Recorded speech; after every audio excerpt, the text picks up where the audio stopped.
السلام علیکم ناظرین، میں صوفی محمد مختار احمد مبلغ اسلام قرآن کریم کی ایک اور آیت کے ساتھ آپ لوگوں کے سامنے حاضر ہوا ہوں۔ اللہ تعالیٰ ہم مسلمانوں کے لیے قرآن ایک ایسی نعمت ہے جس کو حاصل کرنے کے بعد شاید ہی مسلمان کسی بھی میدان میں ناکام ہو۔ قرآن کریم مسلمان کو ہر میدان میں کامیاب کرنے والا کلام ہے، اللہ کی کتاب ہے، چاہے دین کا میدان ہو یا دنیا کا میدان ہو۔ ہر میدان میں ہم کو قرآن کریم سے کامیابی ملنے والی ہے۔ ہم یہ سمجھتے ہیں کہ قرآن کریم صرف ثواب کی کتاب ہے، اس کی تلاوت کر لیں تو ہم کو اتنا ثواب مل جائے گا، ایسا نہیں ہے۔ قرآن کریم ہم کو اب ہماری زندگی کے ہر منزل میں ہر قدم پہ رہبری کرنے والا کلام ہے۔ ایسی رہبری، ایسا رہنمائی کہ ہم اس میدان میں آگے سے آگے بڑھ سکیں۔ تو لہٰذا میں ایک چھوٹی سی آیت آپ لوگوں کے سامنے تلاوت کرتا ہوں۔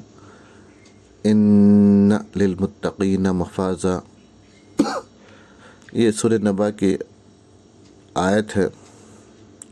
اللہ تعالیٰ اس آیت میں فرماتا ہے تحقیق متقین کے لیے کامیابی ہے۔ تو یہاں پر یہ آیت ہم کو یہ بات سمجھاتی ہے کہ دنیا میں مسلمان کو کامیاب ہونا ہے تو سب سے پہلے مسلمان متقی بننا ہے۔ متقی کے معنی کیا ہوتے ہیں؟ متقی کے معنی گناہوں سے بچنے والا، یا دوسرے الفاظ میں خود کو گناہوں سے بچانے والا۔ تو ہم اپنے آپ کو جس قدر گناہوں سے بچائیں گے، انشاءاللہ کامیابی ہمارے اسی قدر قدم چومتی رہے گی، ہم ہر میدان میں اسی طرح کامیاب ہوتے رہیں گے۔ تو اللہ تعالیٰ کا دیا ہوا نسخہ یا پھر قرآن کریم کا دیا ہوا نسخہ یہ اتنا پرفیکٹ اور اتنا زبردست ہے کہ اس کا انکار دنیا کی کوئی قوم کر ہی نہیں سکتی۔ ہاں، یہ ضرور ہے کہ مسلمان اس اصول پر یا اللہ کے اس حکم پر عمل نہ کر کے مسلمان اگر ناکامی کی زندگی گزار رہا ہے تو یہ مسلمان کی اپنی کمزوری ہے، نہ کہ قرآن کی یا اسلام کی یا پھر اللہ اس کے رسول کے فرمان کی۔ یہ کمزوری نہیں ہو سکتی، صرف مسلمان کی اپنی کمزوری ہے جو قرآن کریم کے احکامات کی پابندی نہ کر کے نقصان اٹھا رہا ہے۔ تو اس میں بتانا یہ ہے کہ پہلے ہم جاننے کی کوشش کریں گے کہ متقی کہتے کس کو ہیں۔ تو اس کا مصدری جو معنی ہے وقایت یا وقاع، یعنی کسی بھی چیز کو نقصان پہنچانے والی چیزوں سے بچانا، کسی بھی چیز کو نقصان پہنچانے والی چیزوں سے بچانا۔ ہم دیکھتے ہیں کہ گھر میں جب ہمارے پاس معصوم بچہ آتا ہے تو ماں باپ اس کو ہر نقصان پہنچانے والی چیز سے بچانے کی کوشش کرتے ہیں۔ کوئی کھیتی کا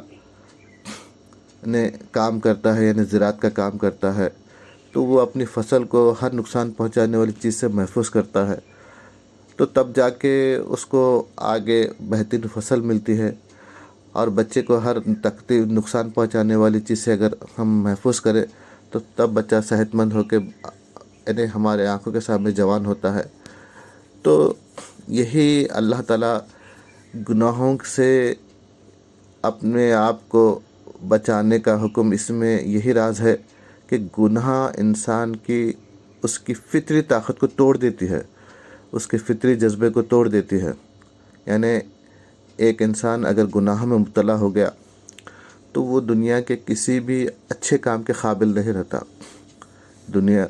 دنیا میں جو لوگ گناہ میں ملوث ہیں تو وہ بڑی سستی، لاپرواہی، سڑکی کی حالت میں ڈوبے ہوئے ہوتے ہیں، ان سے کوئی کام ڈھنگ کا ہوتا نہیں۔ تو بہرحال اللہ تعالیٰ مومنوں کو گناہوں سے بچانے میں مومنوں کا ہی فائدہ ہے، نہ کہ اللہ کا۔ اگر کوئی اس بات سے انکار کر کے نہیں ہم گناہ کریں گے تو کرو، آپ ہی کا نقصان ہوگا، اللہ کی ذات کا اس میں تھوڑا بھی برابر بھی نقصان نہیں۔ میں اس چیز کو ایک طالب علم کی مطلب یہ جو آیت ہے کہ خود کو گناہوں سے بچانا، تو میں ایک طالب علم کی زندگی سے آپ کو اس کا فلسفہ سمجھانے کی کوشش کروں گا کہ ہم دیکھتے ہیں جو طالب علم ہیں، جو اسٹوڈنٹس ہیں، تو وہی اسٹوڈنٹس جو کامیاب ہو کے بتاتے ہیں، بڑی بڑی ڈگریاں لے کے بتاتے ہیں، جن کے اندر ایک غیر معمولی جنون ہوتا ہے پڑھنے کا، اتنا شوق کہ جنون کی حد تک شوق ہوتا ہے، جس کو انگریزی میں پیشن کہیں تو بالکل مطلب حق ہوتا ہے کہ لوگ ہے نا، مطلب ایک نوجوان کے اندر کسی بھی ڈگری کو حاصل کرنے کا اگر پیشن ہو تو وہ اس میں کامیاب ہوتا ہے۔ تو ہم دیکھتے ہیں کہ دنیا کی ہر فیلڈ میں کامیابی کے لیے پیشن ہی ہونا چاہیے، جنون ہی ہونا چاہیے، یعنی پاگل پن کی حد تک ہے نا اس چیز کو حاصل کرنے کے اس کے اندر جذبہ ہونا چاہیے، تبھی جا کے وہ چیز حاصل کر سکتا ہے۔ تو جب ایک اسٹوڈنٹ اس چیز میں لگ جاتا ہے تو انہیں اس کا اپنا زیادہ سے زیادہ وقت صرف اسٹڈی میں لگتا ہے، تو معلوم ہوا کہ جب انہیں اپنا زیادہ وقت تعلیم میں لگا رہا تو محالہ اس کا گناہوں میں مبتلا ہونے والا وقت سے انہیں بچ گیا۔ اس کے برمقابلے میں وہ بچے جو یعنی کامیابی کے اس منزل کو چھونا نہیں چاہتے، تو وہ لوگ ان کا زیادہ وقت گناہ میں وقت گزرتا ہے، اور جو بچے خود کو یعنی ایک پیشن کا جذبہ رکھتے ہوئے، یعنی اس چیز کے جنون کی جیسا جذبہ رکھتے ہوئے وہ بچے جو تعلیم حاصل کرتے ہیں وہ لوگ گناہوں سے بچے ہوئے رہتے ہیں۔ تو یہی وجہ ہے کہ یہ یعنی ایک نوجوان کامیابی کے انتہائی منزل کو پہنچتا ہے تو دوسرا جو نوجوان ہے، دوسرا جو اسٹوڈنٹ ہے، وہ ناکام ہو کے اپنی یعنی تعلیم کی میدان میں ایک مختصر سی تعلیم حاصل کر کے پھر کسی نہ کسی کوئی کام دھندے میں لگ جاتا ہے، چھوٹے موٹے کام دھندے میں لگ کر اسی میں اپنی زندگی گزار لیتا ہے۔ تو معلوم یہ ہوا کہ مومن بندہ جب گناہوں سے بچاتا ہے تو اللہ تعالیٰ اس کے اندر جو جنون ہے کسی چیز کو حاصل کر کوئی ڈگری حاصل کرنے کا، یا پھر مطلب ڈاکٹر بننے کا، یا پھر انجینئر بننے کا، یا کسی بھی قسم کا اس کے اندر جنون ہے، تو وہ گناہوں سے بچنے کی برکت سے اللہ تعالیٰ اس کے اندر وہ جنون کو باقی رکھتا ہے۔ اگر گناہ سے خود کو نہ بچائے تو وہ جنون اس کا زائل ہو جاتا ہے، وہ جنون اس کی جنون کی کیفیت ختم ہو جاتی ہے، جس سے وہ میدان میں آگے نہیں بڑھ سکتا۔ تو اللہ تعالیٰ یہاں پر مسلمانوں کو ایک فلسفہ بتا رہا ہے کہ اپنے آپ کو گناہوں سے بچاؤ۔ تو دنیا کی میں صرف ایک تعلیم کی مثال دے رہا ہوں کہ ایک انسان دنیا کے کسی بھی میدان میں موجود ہو، کسی بھی میدان میں تجربہ کر کے دیکھے، خود کو تجربہ کر کے دیکھے کہ اپنے آپ کو گناہوں سے بچاتے رہیں، پھر اس فیلڈ میں کس طرح خیر و برکت نازل ہونا شروع ہو جائے گی، اور اس فیلڈ میں یعنی اس کی صلاحیتوں کو اللہ بڑھا دے گا اس کے اندر، اور اس فیلڈ میں آگے سے آگے بڑھنے کا ایک پیشن اس کے اندر پیدا کر دے گا، ایک جنون اللہ اس کے اندر پیدا کر دے گا۔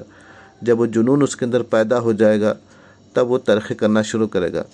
تو یہاں پر گناہوں سے خود کو بچانا یہ صحابہ کرام کی زندگی کا عمل رہا، اور صحابہ کرام نے اپنے آپ کو سب سے پہلے گناہوں سے بچایا۔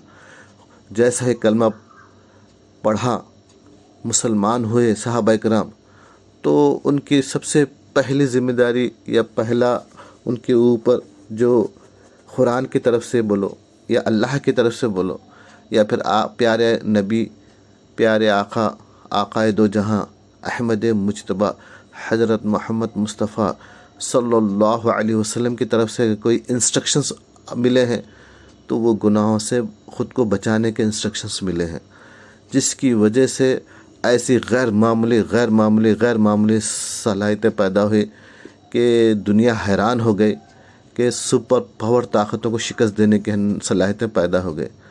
تو میں کہتا ہوں، لوگ کہتے ہیں کہ یہ زمانہ ویسا نہیں رہا. اس وقت یہ زمانے میں بغیر جھوٹ بولے ہمارا پیٹ نہیں بھرتا، بغیر دھوکہ دیے ہمارا پیٹ نہیں بھرتا.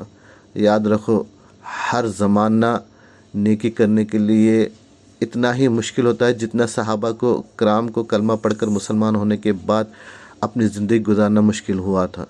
انسان کو چاہیے کہ اگر خود نہیں بچ سکتا تو کم سے کم گناہوں سے خود کو بچانے کی نیت رکھے. انسان اگر یہ نیت رکھا تو اس نیت کے مطابق اللہ ہے نا اس کے اندر گناہوں سے بچنے کی قوت کو بڑھا دیتا. اور اللہ کے دربار میں اگر گناہوں سے خود کو نہیں بچا سک رہا تو اللہ سے دعا کرے، یا اللہ میں کمزور ہوں، میں خود کو گناہوں سے بچا نہیں سک رہا ہوں، اور میرے یعنی جھوٹ بولنے سے ہے نا، جھوٹ بولے بغیر میرا گھر چلنا مشکل ہے، تو میں مجبور ہو کے یہ جھوٹ بول رہا ہوں. تو یا اللہ تو خود قوت والا ہے، تو مجھے اس جھوٹ سے بچا. تو قوت والا ہے، تو مجھے اس گناہ سے بچا.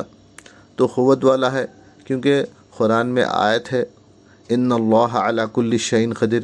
یہ آیت کئی مرتبہ قرآن میں اللہ تعالیٰ نے ریپیٹ کیا ہے، کئی مرتبہ اس آیت کو دہرایا ہے تاکہ کوئی یہ عذر نہ کرے کہ یہ کام مجھ سے نہیں ہو سکا، اللہ کا یہ حکم میں نہیں مان سکتا.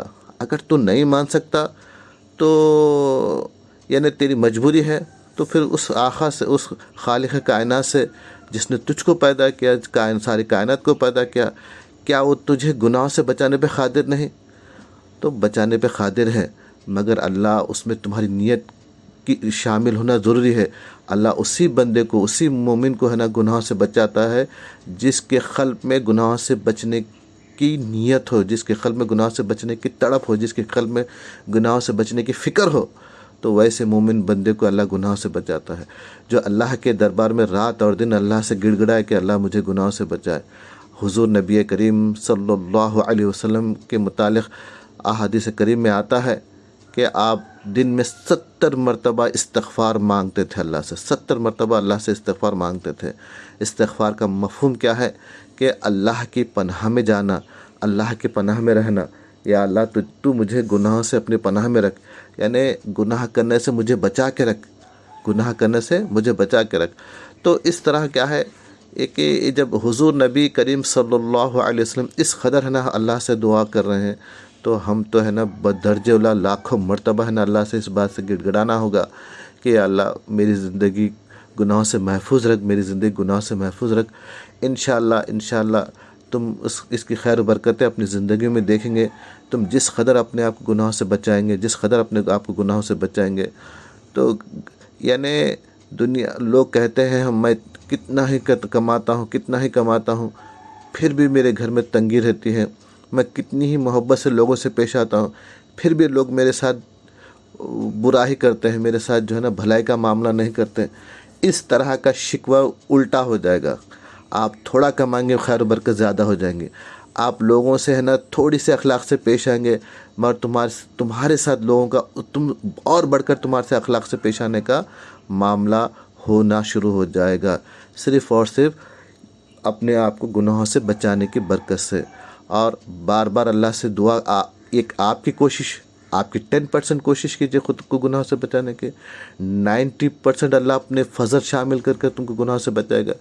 آپ کی 1% بھی کوشش نہیں، صرف آپ دنیا کے حالات کو دیکھ کر کہہ کر ہے نا اپنے آپ کو مطمئن کر کے کہ بھئی یہ زمانے میں گناہ کرے بغیر یا اس زمانے میں جھوٹ بولے بغیر ہماری زندگی گزرنا مشکل ہے، ناممکن ہے.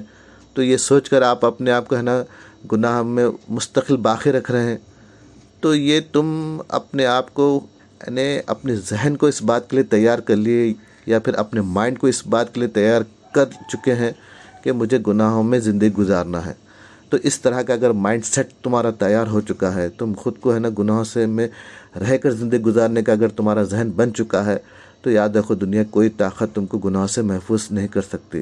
اور جو انسان جس قدر گناہ میں ڈوبتا رہے گا، اس کی زندگی میں اتنی ہی لعنت بڑھتی جائے گی، اور اس کو زندگی انہیں خود اپنی وجود کی زندگی برباد نہیں کر رہا، اپنی ذات کی زندگی نہیں برباد کر رہا، بلکہ وہ اپنی نسلوں کی زندگی کو برباد کر رہا ہے. یاد رکھو انسان یعنی جیسا ماحول پیدا کرتا ہے ویسے ہی ماحول میں بچے پرورش جب پاتے ہیں تو وہی کیفیت بچوں کے اندر پیدا ہوتی ہے۔ آپ دیکھے ہوں گے نوح علیہ السلام کی قوم کو اللہ غرق کر کے چھوڑا، لوط علیہ السلام کی قوم کو غرق کر کے چھوڑا۔ کیا ان قوموں میں معصوم بچے نہیں تھے؟ ان قوموں میں جو ہے نا چھوٹے بچے نہیں تھے؟ تو اللہ چھوٹے بچوں کا تو کوئی گناہ نہیں ہوتا، چھوٹے بچے تو معصوم ہوتے ہیں، مگر بڑوں نے ایسا ماحول کریٹ کر کے رکھ دیا تھا، بڑوں نے ایسا برائی کا ماحول دنیا میں پھیلا کے رکھ دیا تھا کہ اب اس میں پیدا ہونے والا ہر بچہ سوائے برائی کو اختیار کرنے کے یا برا بننے کے کوئی راستہ نہیں تھا۔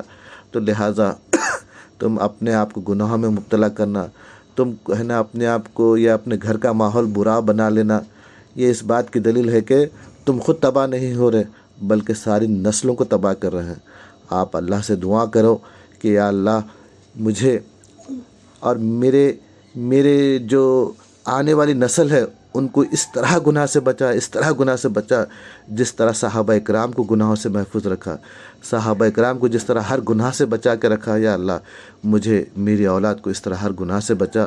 اور ہم آخری میں ہمیشہ ایک بات آپ لوگوں کے سامنے کہتا رہوں گا کہ آپ لوگ صحابہ اکرام کے سینے میں جو ایمان تھا اس ایمان کی ضرور اللہ سے مطالبہ کریں، اس ایمان کو مانگنے کی کوشش کریں کہ یا اللہ صحابہ اکرام کے سینے میں، خلفاء راشدین کے سینے میں جو ایمان تھا یا اللہ میرے سینے میں، میرے اولاد کے سینے میں وہ ایمان عطا فرما۔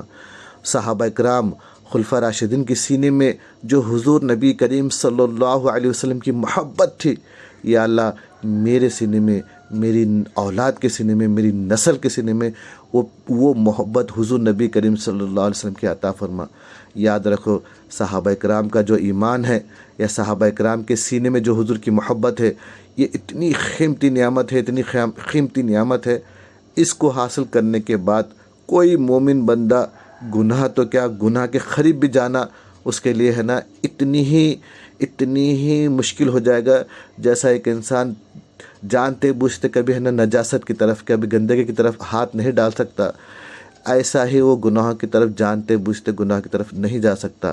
تو بس میں اتنا کہتے ہوئے اپنی بات کو ختم کرتا ہوں۔ میں مومنوں سے خواہش کرتا ہوں کہ ہر حال میں اپنے آپ کو گناہ سے بچائیں۔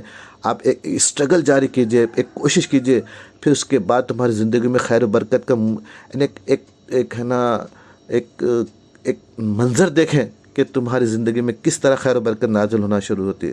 تم کسی بھی فیلڈ میں کیوں نہ ہو، اللہ تعالیٰ خیر و برکت سے تمہارے گھر میں یعنی تمہاری زندگی خیر و برکت سے بھر جائے گی، تمہارا گھر خیر و برکت سے بھر جائے گا، اور تم دنیا کے کسی بھی میدان میں سب سے اول درجے میں جانا چاہ رہے تو اس کے لیے اللہ بہترین نسخہ ان للمتقین مفازہ، خود کو گناہ سے بچاؤ۔